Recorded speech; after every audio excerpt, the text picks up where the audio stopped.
Tugas forum diskusi 2.1.A.4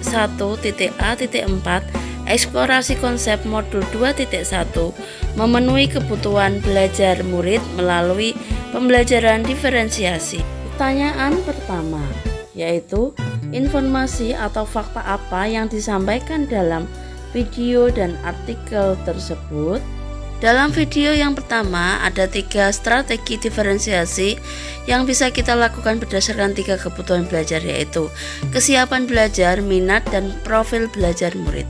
Yang pertama, diferensiasi konten. Konten adalah apa yang kita ajarkan pada murid-murid kita berdasarkan kesiapan, minat, dan profil belajar murid. Yang kedua, diferensiasi proses.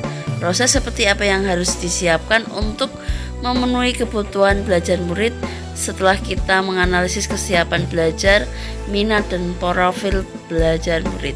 Cara untuk menentukan diferensiasi proses: melaksanakan kegiatan berjenjang, menyediakan pertanyaan pemandu, membuat agenda individual untuk murid, memvariasikan lama waktu murid dapat diambil untuk membereskan tugas, mengembangkan kegiatan bervariasi yang memuat kegiatan profil belajar murid, menggunakan kelompok yang fleksibel sesuai dengan kesiapan dan minat.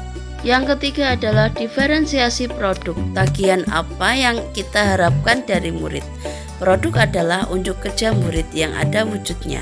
Produk penting karena merupakan elemen kurikulum yang paling langsung yang dimiliki oleh murid. Diferensiasi produk meliputi 1. Memberikan tantangan atau variasi. 2. Memberikan murid bagaimana pembelajaran yang mereka inginkan. Ekspektasi pada murid. Yang pertama, kualitas pekerjaan. Yang kedua, konten yang harus ada dalam produk. Yang ketiga, bagaimana harus dikerjakan. Fakta video yang kedua, lingkungan belajar yang mendukung pembelajaran berdiferensiasi. Setiap orang dalam kelas akan menyambut dan disambut dengan baik. Setiap orang di dalam kelas saling menghargai. Murid akan merasa aman secara psikis dan fisik. Ada harapan dari pertumbuhan. Guru mengajar untuk mencapai kesuksesan. Ada keadilan dalam bentuk nyata. Guru dan siswa berkolaborasi untuk pertumbuhan dan kesuksesan bersama. Fakta artikel peran penilaian dalam pembelajaran berdiferensiasi. Di dalam kelas kita dapat memandang penilaian dalam 3 perspektif. Yang pertama, assessment for learning. Penilaian yang dilakukan selama berlangsungnya proses pembelajaran dan biasanya digunakan sebagai dasar untuk melakukan perbaikan proses belajar mengajar. Yang kedua, assessment of learning.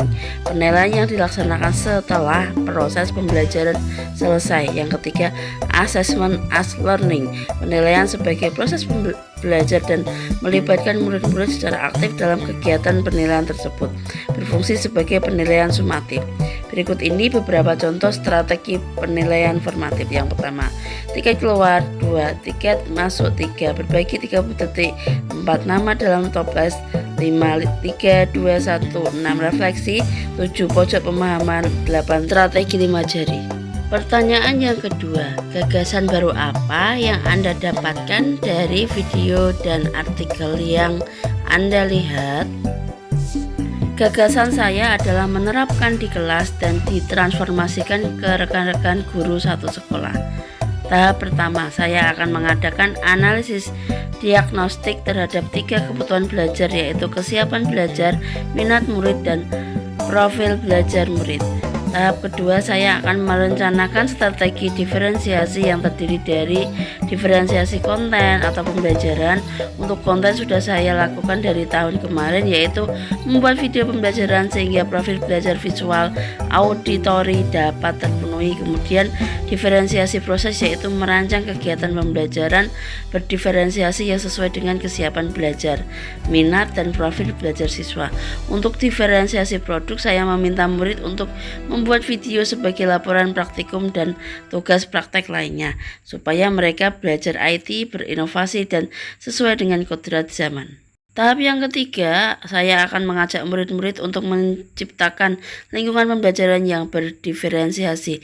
Tahap yang keempat, saya akan merencanakan penilaian formatif yang menarik sehingga semua murid dapat bahagia dan termotivasi dalam belajar. Pertanyaan yang ketiga adalah, apakah yang menurut Anda akan sulit diimplementasikan.